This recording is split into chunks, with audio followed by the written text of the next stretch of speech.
Se tem uma coisa que o livro Deuses Falsos, do Timothy Keller, me ensinou, é que o ser humano atual, o ser humano moderno, não sabe fazer muitas coisas, mas a principal delas é esperar. Não só o ser humano moderno, mas a gente vai ver que é um traço genético, assim por se dizer, que é herdado de muitas gerações. A gente não consegue esperar uma mensagem. Se uma pessoa diz que vai mandar uma mensagem para você, você fica ansioso. Meu Deus, o que será que ela vai falar comigo? A gente não consegue esperar uma entrega. Eu falo por mim mesmo. Quando eu peço alguma coisa no iFood, no 99, que tem um mapinha, que eu acho que é mapinha fantástico, eu fico lá embaixo com minha casa no duplex esperando. Cadê? Cadê o entregador, meu Deus? Chegue logo, rapaz! A gente não consegue esperar uma resposta.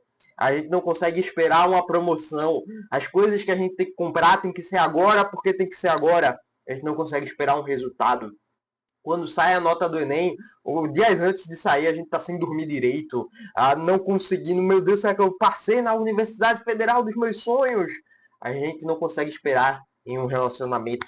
Recentemente eu encontrei uma pessoa da minha igreja que comentou um caso com um casal que atualmente são namorados, mas que estavam prestes a se casar. Só que recebeu uma proposta para ir para a Europa. Ele foi e estão esperando. Já tem uns 3 meses isso. E eu espero que perdure por muito mais tempo que eles venham a se casar. Eles estão esperando o momento certo deles voltar para o Brasil, deles se casarem. E isso é fantástico. Mas o homem moderno não consegue esperar nem isso. Tem que ser para ontem. Relacionamentos tem que ser agora. Conhecer a pessoa, já quer se casar no outro dia. Não conseguem esperar. Não conseguem ter comunhão. Não conseguem entender o espaço do outro. Não conseguem nem esperar uma oportunidade, seja uma oportunidade melhor de emprego ou uma oportunidade que vai te levar para uma universidade melhor do que a que você pensa em ir. Nós vivemos em uma época que que apertamos um botão, qualquer botão, e a comida chega. Apertamos outro botão no celular e aparece um carro. Pesquisamos alguma coisa e recebemos milhares de respostas em segundos pesquisando no chat GPT. E além do mais, se a gente está mexendo no Reels do Instagram, que já é do Parminérgico, a gente segurou do lado, acelera em 2x. Provavelmente esse vídeo você está vendo em 2x. Por quê? Nós não conseguimos esperar. A cultura da velocidade criou uma geração que confunde demora com abandono. Isso entrou também para a nossa vida espiritual e o nosso relacionamento com o próprio Deus. Nós oramos e queremos a resposta imediatamente. Se nós oramos, se nós declaramos, Deus tem que agir naquela hora, tem que fazer agora, porque nós oramos, nós o pedimos. Nós declaramos, nós profetizamos. Se pedimos mudança, queremos transformação imediatamente. Queremos uma transformação na nossa vida financeira na mesma hora. E quando Deus não responde no nosso calendário humano, no tempo que a gente acha que Deus deveria responder, basicamente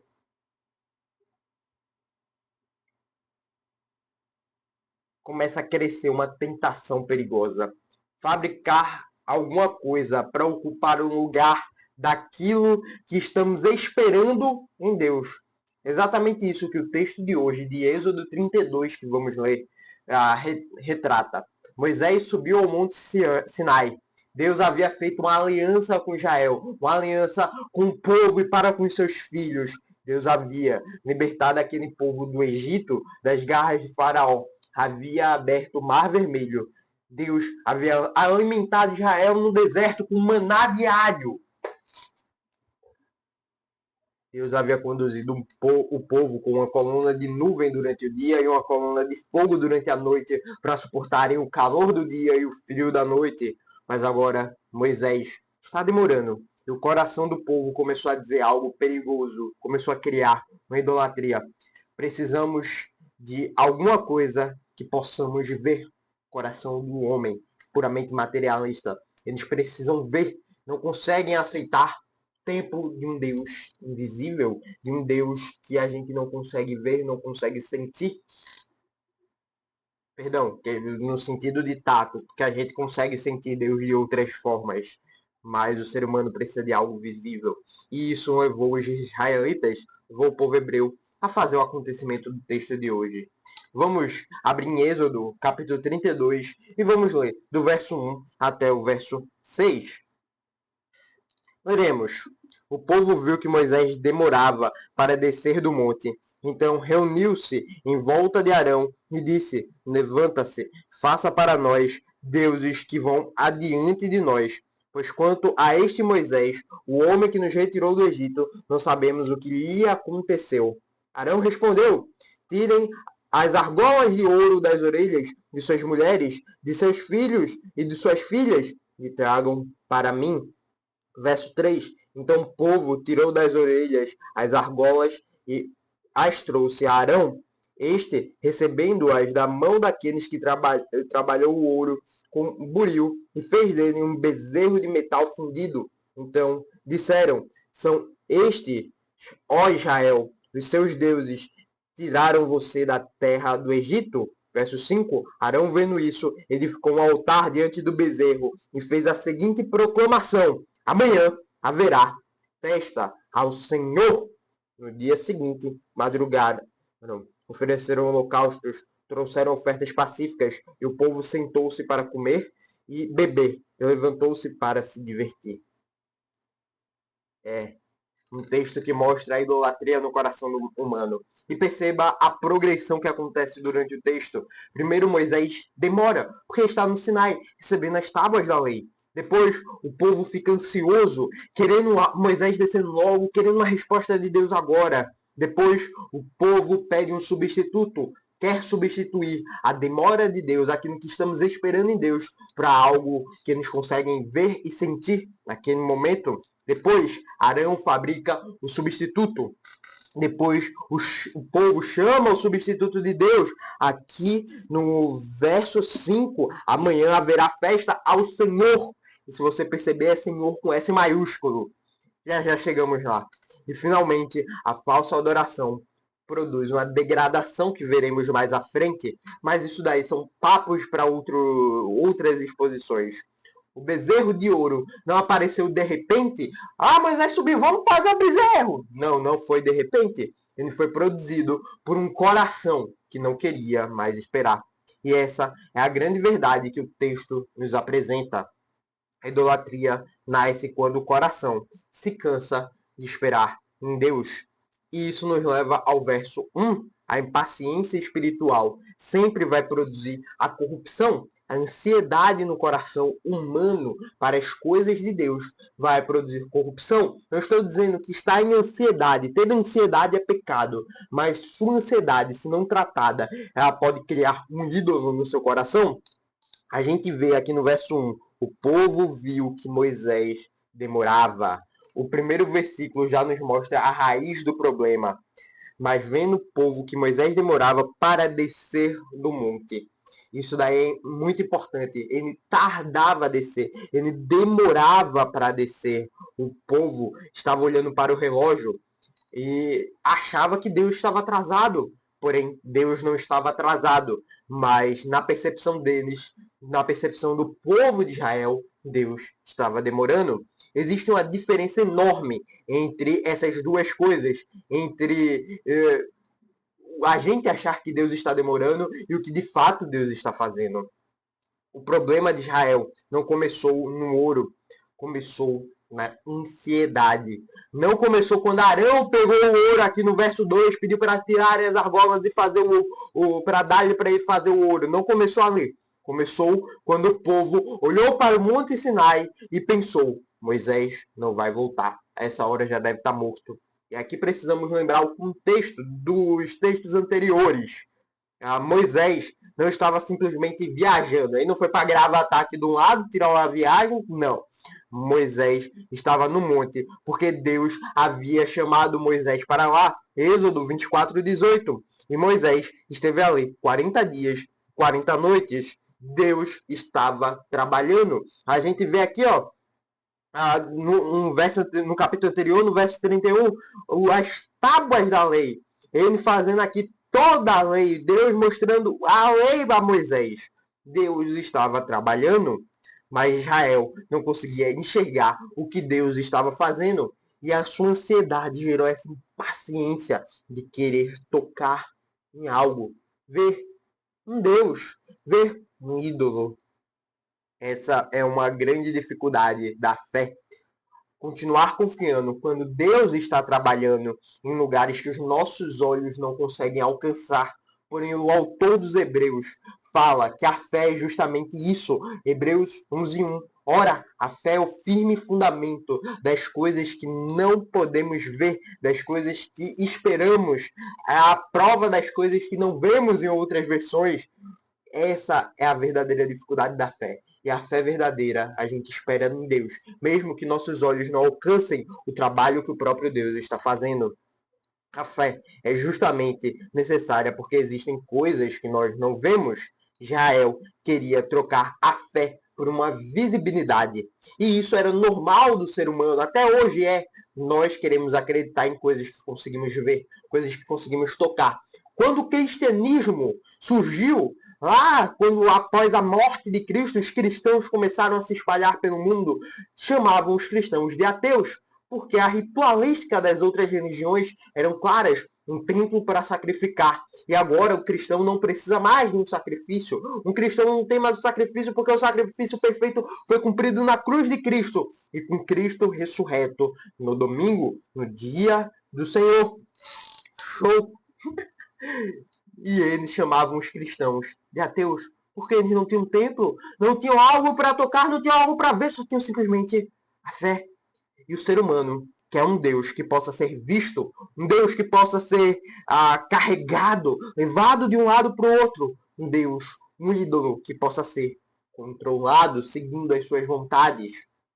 A espera revela o que existe dentro de nós. É fácil dizer, eu confio em Deus. Difícil é confiar quando Deus não responde, quando Deus não te responde no tempo que você quer. É fácil cantar, a ti tudo entregarei. Difícil é entregar quando Deus não explica o porquê você tem que entregar aquela coisa. É fácil dizer, seja feita a tua vontade nas orações que muitas vezes fazemos, não de coração, mas com uma vã repetição como a oração do Pai Nosso. Seja feita a tua vontade. Mais difícil é continuar obedecendo quando a vontade de Deus quebra a nossa vontade, quando a vontade de Deus não coincide com aquilo que queremos. A esperança revela se nossa confiança está realmente em Deus ou simplesmente naquilo que esperamos receber dele. Se realmente adoramos o próprio Deus ou se adoramos aquilo que queremos receber de Deus porque oramos, porque declaramos, porque profetizamos. Existe uma diferença entre eu confio em Deus verdadeiramente e o eu confio em Deus enquanto ele fizer aquilo que eu quero. Israel queria a promessa, mas não queria esperar pelo Deus da promessa. O homem moderno, nós homens, seres humanos modernos, também odiamos esperar o agir de Deus.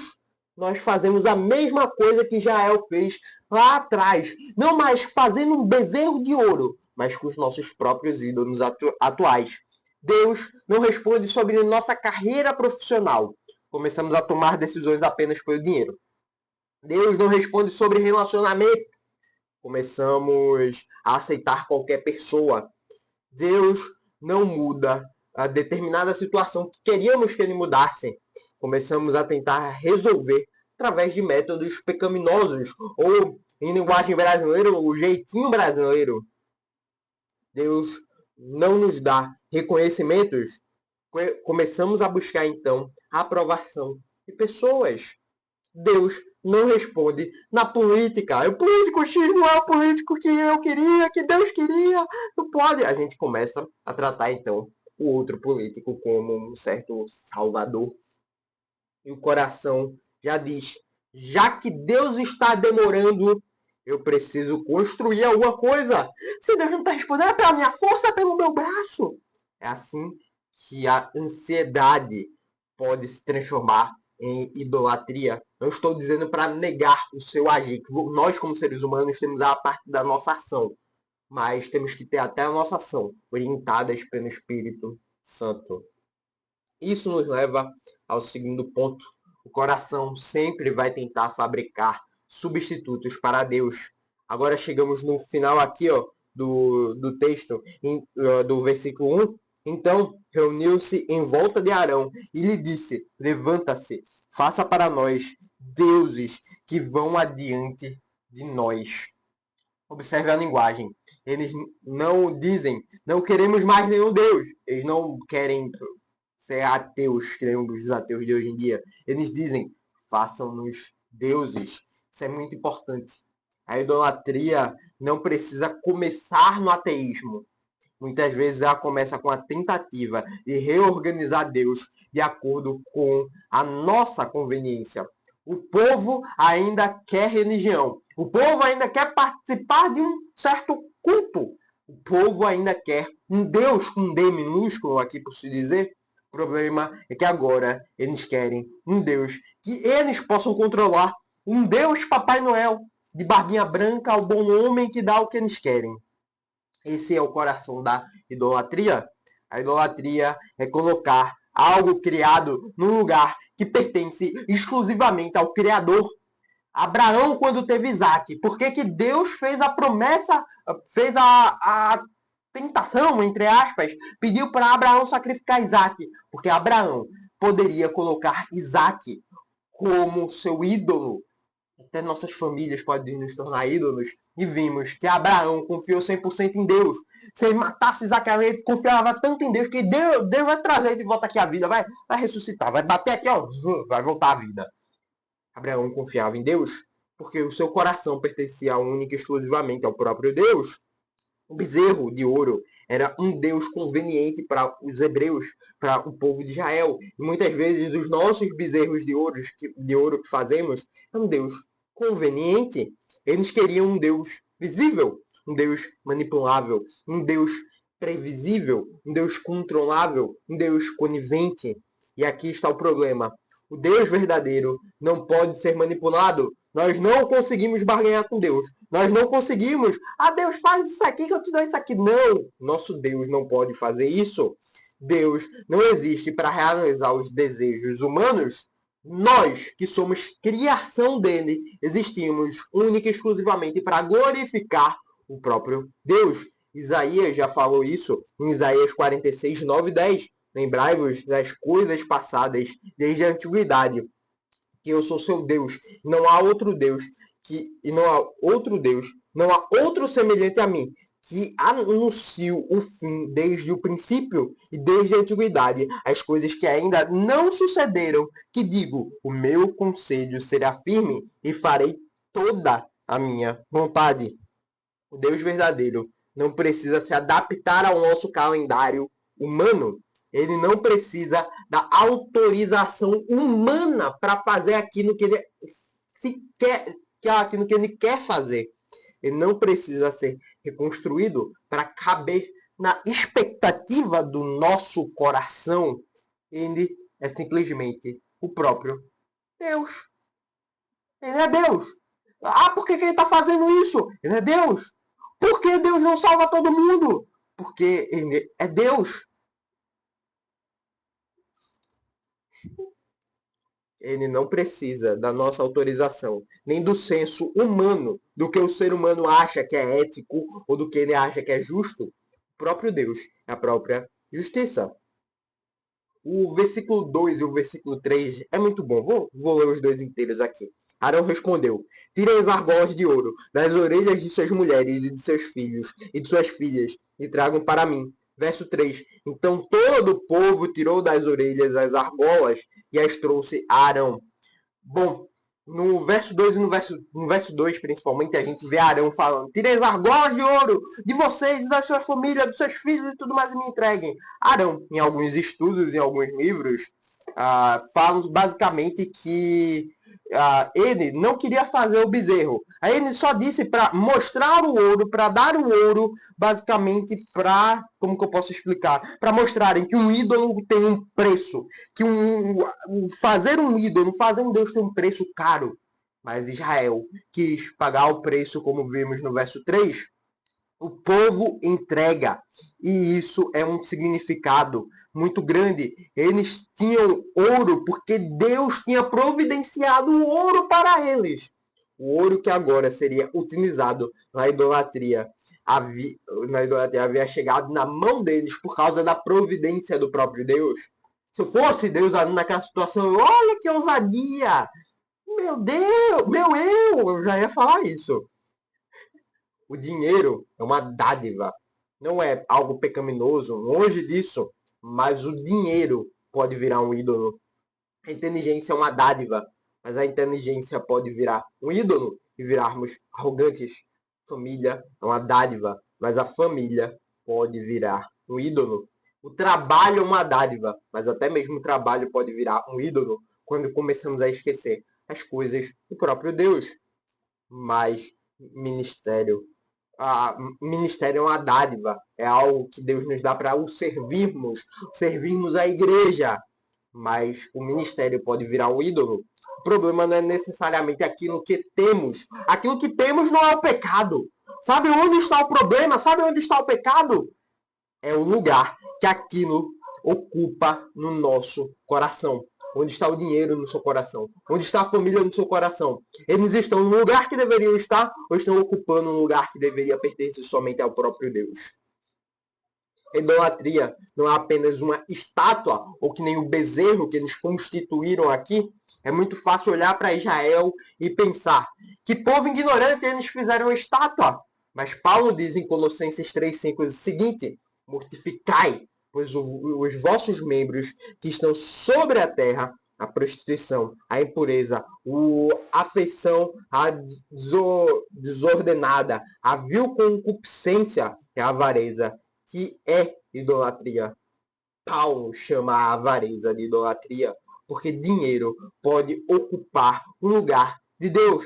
E o próprio Jesus nos alertou isso lá em Mateus 6, no Sermão do Monte. Ninguém pode servir a dois senhores, porque ou há de odiar um e amar o outro, ou se dedicará a um e desprezará o outro. Não podeis servir a Deus e a Mamon. Então, a pergunta não é simplesmente, você possui um ídolo? A pergunta é, o que você possui está ocupando o lugar de Deus no seu coração? Os ídolos modernos, talvez a gente nunca tenha se curvado diante de uma estátua. Isso não é um ídolo moderno. Porém, pode existir um bezerro de ouro no seu próprio coração. A sua carreira, o seu dinheiro, a sua aprovação, a aprovação que as outras pessoas sentem por você, a política, o prazer sexual ou qualquer outro tipo de prazer, um relacionamento, até mesmo seu próprio ministério. E a partir do verso 4, vemos que a falsa adoração termina sempre com uma degradação. E agora chegamos aqui. Vamos ler o verso 4. Este, recebendo as das mãos deles, trabalhou o ouro com buril e fez dele um bezerro de metal fundido. Então disseram, são estes, ó Israel, os seus deuses que tiraram você da terra do Egito. Veja a ironia. Israel tinha visto o verdadeiro Deus agir. Viram todo o agir de Deus. Viram Moisés abrir o mar vermelho com o poder de Deus. Viram o maná caindo do céu. Viram o próprio Deus os protegendo de dia e de noite para seguirem viagem, para descansarem. Mas só isso não garante a fé verdadeira, porque o coração do homem corrupto, Israel, viu o Deus agir, o verdadeiro Deus agir, agora estavam adorando uma coisa que eles mesmos produziram com seu próprio ouro. O Deus verdadeiro criou Israel. Israel agora cria seu próprio Deus. É como se fosse aquele meme. Deus criou o ser humano criou um Deus. Isso é a inversão completa da adoração que fomos chamados a ter. Na verdadeira adoração, Deus é o Criador e nós somos a criatura. Na idolatria, apesar de termos algo para idolatrar, para adorar falsamente, há uma inversão de papéis. A gente não está adorando aquela coisa. Nós nos tornamos os criadores daquela coisa e transformamos a criação em Deus. Então, eles dizem, este é o teu Deus, ó Israel, que te tirou da terra do Egito. E isso é um absurdo. O bezerro não abriu o mar vermelho. O bezerro não os tirou do Egito. O bezerro não mandou o maná. O bezerro não fez nada. mas agora eles atribuem ao ídolo aquilo que somente Deus fez na vida deles. A idolatria é uma falsificação da realidade. A gente começa a mudar a própria história na nossa cabeça por causa da idolatria no nosso cérebro. É isso que o pecado faz. Ele pega algo verdadeiro e coloca no lugar errado. Deus criou o sexo, por exemplo. O pecado transformou o sexo em ídolo. Dentre tantas outras coisas, o problema não é simplesmente aquilo que amamos, é amar uma coisa mais do que devemos confiar nela, mais do que podemos. É amar aquilo mais do que o próprio Deus. O verso 5 nos mostra que a idolatria pode parecer algo religioso. E é algo que quando eu estava lendo o comentário, eu fiquei, meu Deus, não é possível que isso tenha acontecido mesmo, não. Arão, vendo isso, ele ficou um altar diante do bezerro e fez a seguinte proclamação: amanhã haverá festa ao Senhor. Na sua Bíblia, esse Senhor está com um S maiúsculo. Porque o nome, quando se dá Senhor, é literalmente o nome do próprio Deus, que é escrito aqui. Ele, Arão, chamou o bezerro de ouro do nome do Senhor. Yahvé, ou o nome escritos nos manuscritos originais, Arão, chamou o bezerro do nome do Senhor. Perceba, Arão tenta misturar o bezerro com a adoração.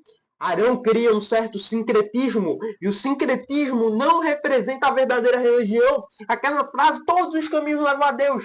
Heresia errada. O que leva a Deus é o único caminho. Jesus Cristo, o caminho, a verdade e a vida. O que Arão fez e que muitas vezes fazemos na sociedade moderna é pegar o nome de Deus e colocar sobre uma adoração que Deus não ordenou, uma adoração que não foi o que Deus quer. E esse é um dos maiores perigos da religião moderna, porque nem toda coisa chamada de culto é uma adoração verdadeira ao próprio Deus. Nós não estamos no culto para melhorar a nossa reação parminérgica, não. Nós estamos no culto para adorar a Deus e do jeito que Deus quer ser adorado. Nem toda música religiosa glorifica a Deus. Vimos isso aqui, inclusive, no episódio do Mundo da Lua, que eu falei para vocês sobre Abraham Cooper. Vou deixar esse vídeo aí no cardzinho para vocês, que foi reagindo à música Anjo de Asas Negras. Nem toda pregação realmente é fiel. Nem toda experiência espiritual vem realmente do Espírito Santo. Nem todo ministério existe para a glória de Deus. Deus não aceita ser adorado da forma que nós inventamos. Ele determina como deve ser adorado. O próprio Jesus disse isso em João 23, 24. Mas a hora vem, e agora é em que os verdadeiros adoradores adorarão o Pai em espírito e em verdade, porque o Pai procura a tais que assim o adorem. Deus é espírito, e importa que o adorem em espírito e em verdade. Não basta adorar, precisamos adorar de verdade, em espírito e em verdade, o próprio Deus. E no verso 6 começa a degradação.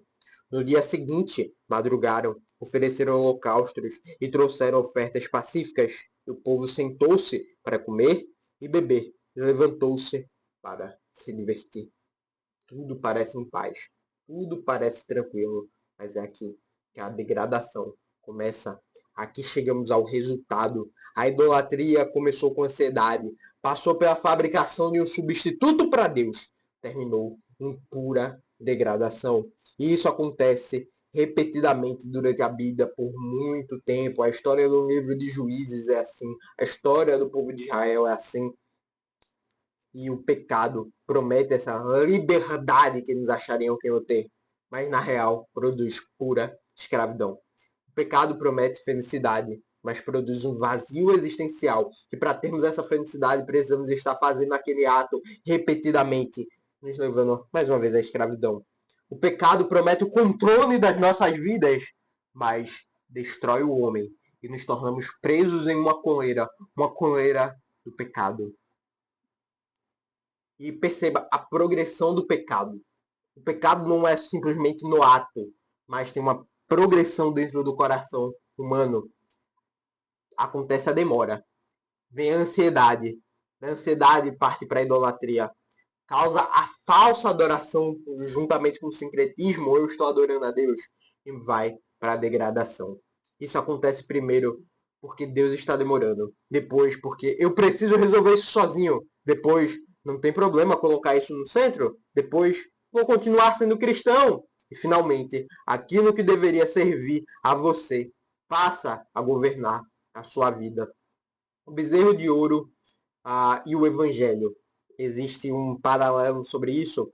Agora precisamos olhar para algo mais profundo, porque Êxodo 32, do verso 1 até o verso 6, e na verdade no final do capítulo 32 não termina falando não sejam idólatras. Não, não termina assim. O texto mostra que precisamos de algo maior, porque sozinhos, ainda assim, cairíamos no mesmo pecado. Precisamos de um Deus que seja fiel quando nós somos infiéis. E é exatamente isso que nós encontramos em toda a história bíblica. A Bíblia conta uma única história de redenção, um só povo. Israel quebra a sua aliança, mas Deus permanece fiel. E séculos depois, Deus envia Cristo para justificar esses pecadores, para tirar o coração de pedra que cria essa idolatria e dar um coração de carne voltado para a adoração do próprio Deus. Enquanto Israel fabrica um Deus de ouro, Deus envia o seu próprio filho para morrer por pecadores. Enquanto Israel transformou ouro em um falso Deus, Deus se encarna em Cristo. Enquanto Israel procura uma presença visível que possa controlar, Deus nos dá o Cristo, a imagem perfeita do Deus invisível. O Colossenses 1,15, o qual é a imagem do Deus invisível, o primogênito de toda a criação. Nós não precisamos fabricar um Deus. Deus nos revela. Deus nos enviou. Deus se revela para nós. Deus enviou o Salvador. Não precisamos controlar o próprio Deus. Precisamos confiar em Deus. Cristo é justamente o contraste entre o bezerro de ouro, é o contraste do bezerro de ouro. O bezerro foi fabricado pelo homem. Cristo foi enviado pelo Pai. O bezerro não podia falar. Cristo é a própria palavra. O bezerro precisava ser carregado. Cristo carrega o seu povo. O bezerro não podia salvar ninguém. Cristo salvou aqueles que o Pai, os deuses deu em sua mão. O bezerro foi feito de ouro. Cristo derramou seu próprio sangue como um sacrifício para pagar pelos nossos pecados. O bezerro produziu morte. Essa geração aqui do povo hebreu não entrou na terra prometida. Cristo, por outro lado, venceu a morte, ressurreto ao terceiro dia. E hoje, a fé cristã é baseada não na morte, porque estaremos adorando um Deus morto, mas estamos adorando um Deus vivo que ressuscitou, que venceu a morte, aquele que não tinha pecado algum e que a morte não podia segurar. Aqui está a esperança do Evangelho. O Deus que Israel abandonou, não abandonou Israel. A graça de Deus é maior que a infidelidade do seu próprio povo. E eu lhe pergunto, o que está ocupando o lugar de Deus no seu coração? A grande pergunta de Êxodo 32 não é: você tem um bezerro de ouro? A pergunta é: o que você faz quando Deus demora? Quando Deus demora, você espera? Ou fabrica um substituto para Deus? Quando Deus não responde, você confia em Deus? Quando Deus não dá aquilo que você quer, você permanece fiel ou procura outro Senhor? Talvez seu bezerro não seja uma estátua. Talvez seja dinheiro, sua carreira, sua imagem. Talvez um relacionamento da sua namorada ou até sua própria família, política, prazer ou qualquer outra coisa. E existe uma pergunta que pode revelar o nosso ídolo. O que eu não consigo imaginar perder, sem sentir que minha vida perdeu total sentido? Essa pergunta dói, porque pode ser muitas coisas. Mas é uma boa pergunta para refletirmos. Porque aquilo que ocupa um lugar que somente deveria ocupar ser o próprio Deus, isso produz a idolatria. Isso produz muitas outras coisas. Nós, com isso, devemos aprender a esperar. Nem toda demora é abandono. Deus pode estar trabalhando, justamente quando nós não conseguimos enxergar. Salmos 27:14, esperar no Senhor. Espera no Senhor, anima-te e Ele fortalecerá o teu coração. Espera, pois, no Senhor. Não transforme a demora de Deus em justificativa para a sua desobediência. Devemos examinar aquilo em que você deposita a nossa segurança. Devemos sempre fazer essa análise da nossa própria vida. Minha segurança realmente está em Deus? Ou está no meu emprego? Ou está na minha família? Ou está não sei o quê? Façamos essa análise na nossa vida. Não devemos transformar as coisas boas em deuses. O trabalho é bom, dinheiro é útil, a família é preciosa, a política é sim importante. O ministério que a gente usa para servir a igreja é importante, mas nenhum deles pode ser um Deus na nossa vida. Coisas boas se tornam coisas ruins quando recebem um lugar que pertence somente ao Deus vivo. Devemos desconfiar da religião que coloca nós, seres humanos, como no centro. O bezerro de ouro era conveniente. O Deus verdadeiro não é conveniente com o ser humano no centro. Nós não somos o ponto fraco de Deus. Nós não somos o centro do Evangelho. Não devemos construir um Deus conforme nossas preferências. Devemos nos submeter ao Deus que se revelou nas Escrituras. E quando percebermos um ídolo, nós não devemos negociar com ele. Nós não podemos fazer uma reforma no bezerro. Devemos quebrá-lo completamente. Jesus não chama seus discípulos para administrar seus ídolos. Ele chama para negarem a si mesmos. Marcos 8:34.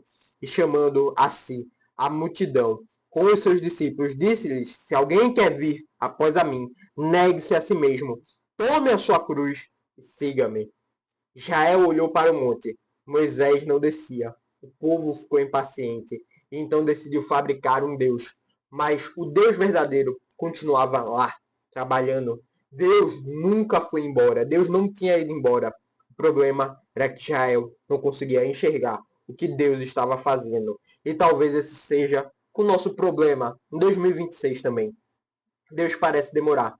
Então começamos a construir com a nossa própria força e colocar essas coisas no lugar do próprio Deus. Depois nos ajoelhamos, depois de fazer tudo isso, nos ajoelhamos diante daquilo que as nossas próprias mãos construíram. Êxodo 32 nos chama para esperar, nos chama para confiar, abandonar nossos ídolos e voltar os olhos para o Deus verdadeiro. Porque o Deus que parece silencioso não está ausente. O Deus que parece demorar não está atrasado. E o Deus que não podemos controlar é exatamente o Deus em que podemos confiar. A idolatria nasce quando o coração se cansa de esperar em Deus, mas a fé diz: ainda que eu não veja o que Deus está fazendo, continuarei confiando em quem Deus é.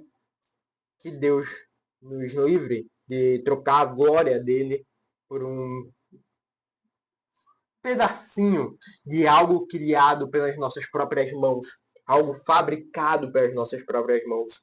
E que em vez de construir bezerros, aprendemos a esperar pelo Deus que prometeu estar conosco, que fez uma aliança com nós e com os nossos filhos. Esse foi o vídeo de hoje, espero que vocês tenham gostado. Clica no vídeo aí do lado e até a próxima, pessoal. Falou, fui e tchau.